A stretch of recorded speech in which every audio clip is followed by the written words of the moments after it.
Today's lesson is on how to tune a classical guitar and, the process involved in tuning it. What I'm going to do in this lesson is show you a variety of ways to tune your instrument, and then I'm going to show you how I tune my instrument. And the reason I'm showing you my way at the end is that it uses a variety of ways. So we're also going to be going over what would be appropriate for, beginner students to do and intermediate students, and then more advanced levels of tuning as well, because it's only practical to tune in certain ways depending on how well you know the instrument and where you're at with your development. Make sure to follow the link in the description to see the actual article, because I've included diagrams of the tuning systems. So that visual aid of seeing the diagrams could be really helpful. It's also just a good reference page for you to have. This lesson is more about teaching you the different systems or methods of tuning, rather than just showing you the notes that you would use to tune your guitar. But nevertheless, let me just quickly show you those in case that's what you're here for. But I really encourage you to learn the different ways of tuning. But I'll just give you the open strings just for the sake of doing it. Low E, A,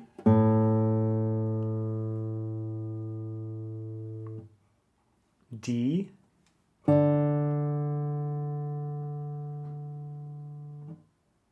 G,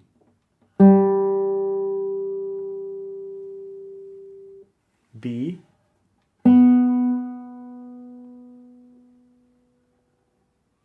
and E.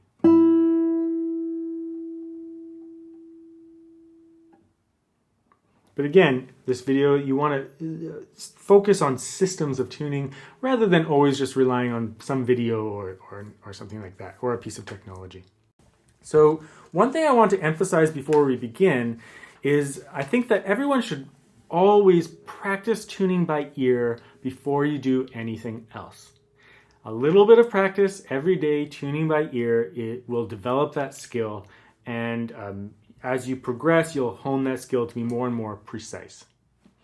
If you don't practice it every day and you rely on your tuner, then you won't learn that skill. But you can have an electronic tuner, and after you've practiced tuning by ear, you can use that electric tuner so that the rest of your practice session you are actually properly in tune.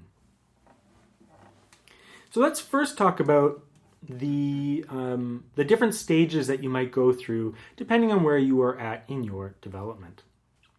So if you're a beginner guitarist and you don't know the fretboard very well, you're probably just going to use like one style of tuning and then your electric tuner most likely, or a piano or something like that.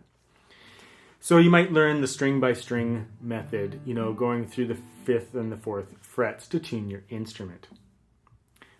Once you've kind of mastered that, you might move on to also checking like some chords in the key that you're playing, maybe some octaves and things like that, just to check your tuning a little bit more. Later on, you may also learn to tune using only one string as your reference for a little bit more consistency across the strings, and then also a variety of ways to check your tuning and, using octaves or different intervals. And then at a later stage, you may learn to tune your instrument using harmonics and a variety of different ways mixed together to double check the precision of your tuning. So let's talk about using an electric tuner or app to tune. You can get free apps on your phone, but I don't know any pro guitarists that don't have a tuner around. They might be able to tune by ear perfectly, but it can be always useful. These little clip-on tuners, for example, they're piezo pickups, and they read the vibration in the wood. And so therefore you can tune even if there's another musician in the room playing music. That's really helpful, especially at rehearsals and just when you need to tune really quickly. So like I said, always tune by ear first, practice the method of tuning, and then you can use your electronic tuner or app to tune after the fact, just to make sure that you're in tune for your practice session. I don't want beginner students going home and practicing out of tune all week. So the pros of using a tuner is just it's fast and accurate. There can be other sounds in the room if it's one like this. The cons are that you just end up relying on the gear and the battery life of your gear, and it's not always 100% accurate, and you just become reliant on tuners. So learning to tune by ear is the most important thing. So let's cover the string to string tuning method. This is great for beginners. This is what I usually teach beginners. We're going to talk about using a piano and a tuning fork as well, but let's just talk about string to string. When we tune string to string, we're going to either tune one of our low strings to a reference pitch, even maybe from a piano or a tuning fork or a metronome pitch. A440 is very common. And then we will tune all of the strings relative to each other. You can even do this without a reference pitch. You just go from the lowest string, pretending that it's in tune with the rest of the world, and then you put your instrument in tune, which is fine for solo practice sometimes, and for beginners for sure. So in this method, you play the 5th fret on the 6th string, and you make sure that the open A matches, because those are both A's. So then you would tune. And whenever you tune, listen to it tune. You want to remember the first pitch. If it's out, you want to hear it go into tune, or at least into the memory of what tuning you had. So always tune into the pitch by listening to the instrument ring out, if possible. So that was A at the 5th fret, matches the open A, and then you do the same thing, D on the 5th fret of the 5th string, matches the open D. G on the 5th fret of the 4th string, matches the open G on the 3rd string. When you get to the next one, it's B on the 4th fret of the 3rd string, matches the open B. So it's the 4th fret in that one. And then we're back to E on the 5th fret of the 2nd string. So 5th fret, 5th fret, 5th fret, 4th fret, 5th fret. And you're just matching the open string. That's really useful when it's an open string because you can, again, listen to it go into tune. What I often do with my beginner students is I'll have them tune with an electric tuner so that their guitar is in tune, and then this is annoying for them, but I'll go and I'll turn one of the knobs a whole bunch. So if I turn the 3rd one, for example, they can go through the process. Oh, that one's out.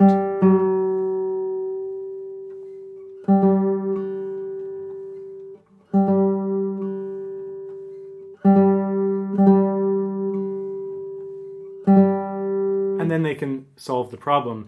They can discover which one is out. That saves a little bit of time for me as a teacher, but also emphasizes the importance of learning to tune by ear. Okay, next method, using a piano to tune your instrument. Well, that's a pretty straightforward thing. As long as the piano is in tune itself, then you can look at the diagram on the article that I made. You just match the right key to the string, and then you can tune each string like that, or just use one reference pitch, get your low string in tune, and then tune through the strings in one of the various ways. Another way is to have a tuning fork. A tuning fork is great because it doesn't rely on any kind of battery, so it will always work and it's always there for you. You just hit it on something and you usually have A440, so you can tune your A string. And then when you're tuning the 6th string, you can just tune in reverse. The A is in tune and you can tune the 6th string to that. Again, you want to look at that string to string diagram. Tuning fork's a great thing to have around, just so you always have that reference pitch. Okay, a slightly more advanced way and a really great way to tune is to use one string as a reference pitch. Tuning everything to one string can really improve the consistency across the strings. One of the problems with tuning the string to string method is that if you're a little bit off each time when you're tuning, then each one will be a little bit off and you'll just gradually get more out of tune. So like these two might be close to each other, but the outer strings will be really far out from each other. So using one string as a reference can really improve the accuracy of your tuning. There are cons to this system too, but let's first just go through this. So on the diagram that I have, you might start with playing B and then tune your open B string. I know they're an octave apart, but you can still match that pitch. So that's 2nd fret B to the open B. Then you could check 5th fret D to the open D. Then you can check the 7th fret E to the other E's, the open low E and open high E. And then you could also check the G to your open G.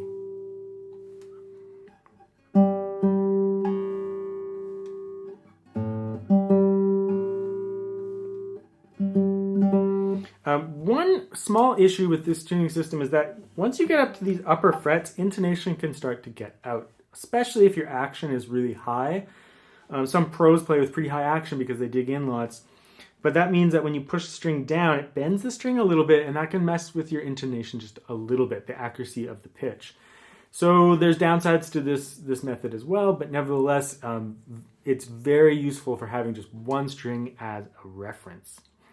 I really like this one, but one thing that's very important too is that just make sure that your reference string is actually in tune. And you could use a different string for your reference. You could use the low E for your reference. It really just depends on which one you're basing it off of and how well you know the guitar. Obviously for beginners this isn't as ideal because they don't always know where the notes are.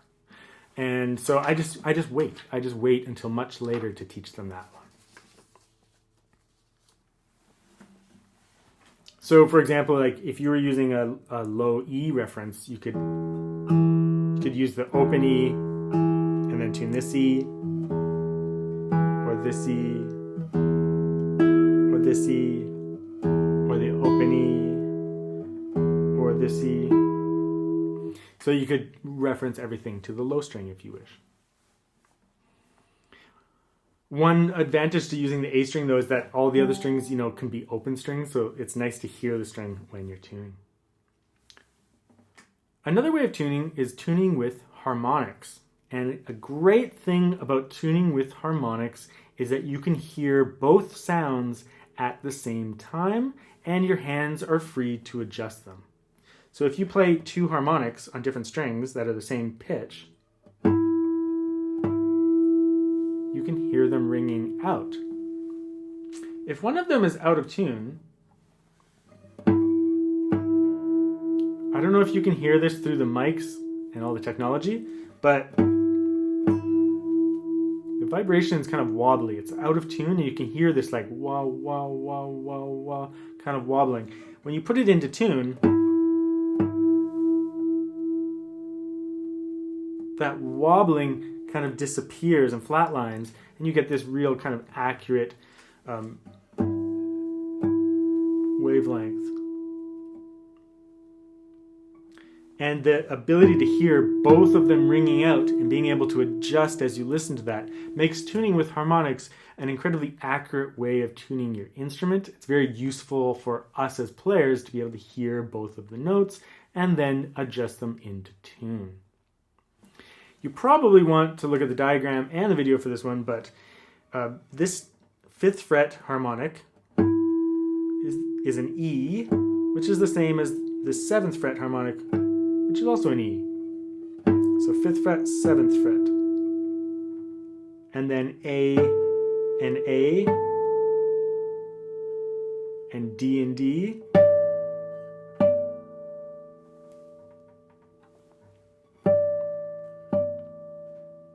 And then when you get to the other strings, you can use the 7th fret, 6th string to tune the open B string.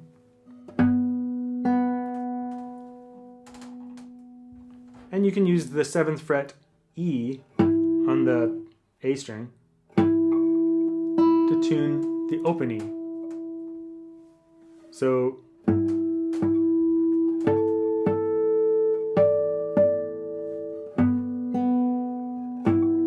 when you look at the diagram, you can see the written pitch of the harmonics and arrows pointing to where you want to tune these things to.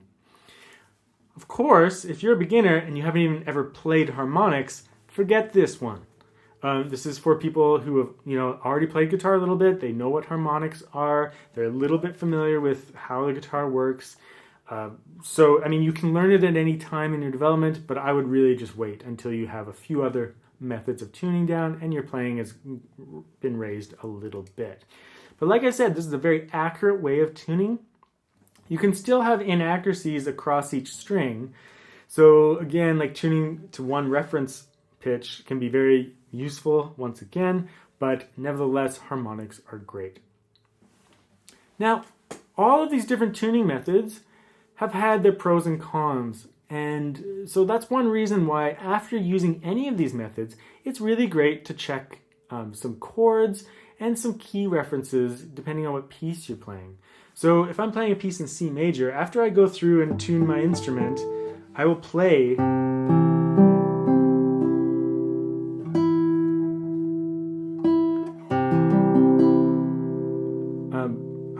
like a C major chord, and I'll play a G major chord.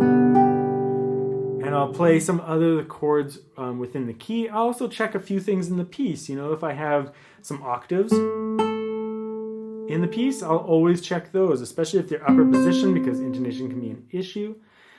Depending on what the piece needs, you might need to tune it in a specific way. The final cadence of the piece, you want your final cadences to work out really well. I won't get into a big discussion about equal temperament tuning, which is the system of tuning we use.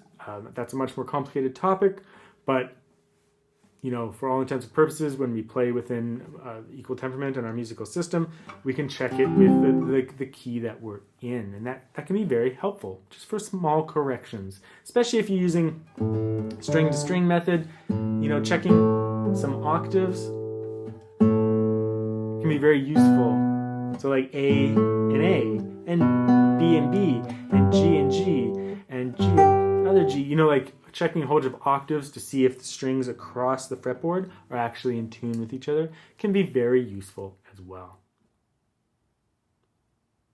So, how do I tune my guitar personally?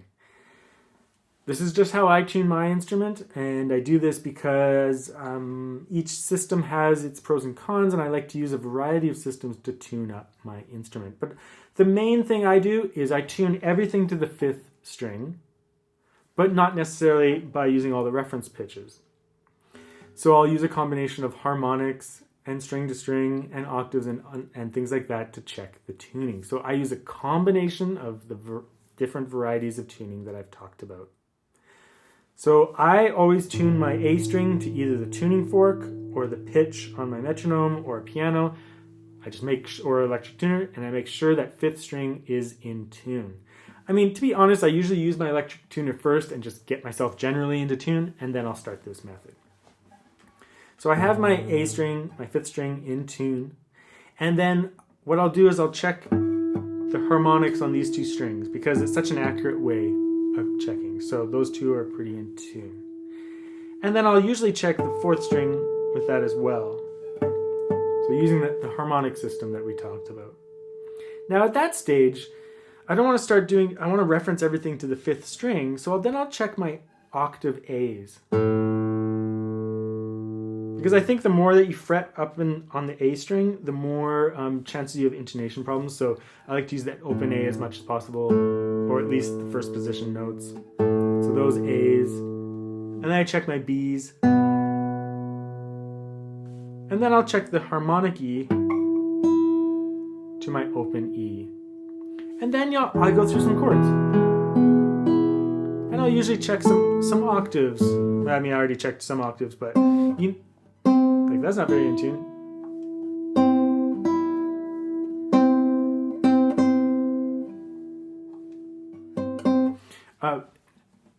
Variety of different things depending on the piece I'm playing to just, make sure that I am actually in tune. I don't like to just 100% trust my tuner or 100% trust any of the individual systems that I've explained today. I like to do it all and then make sure by checking a variety of things. This might seem like a lot of stuff that I do, but really, as long as you're tuning your guitar every day, it only takes like 30 seconds. As long as your guitar is generally in tune, you usually just make 1 or 2 adjustments, then you check some chords and make some one or two other adjustments, and then it's over. It can all be fairly quick.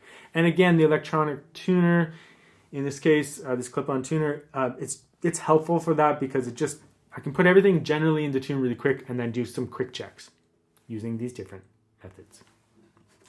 So I want to emphasize just one more time that depending on what level you're at or what stage you're at, just use one system of tuning.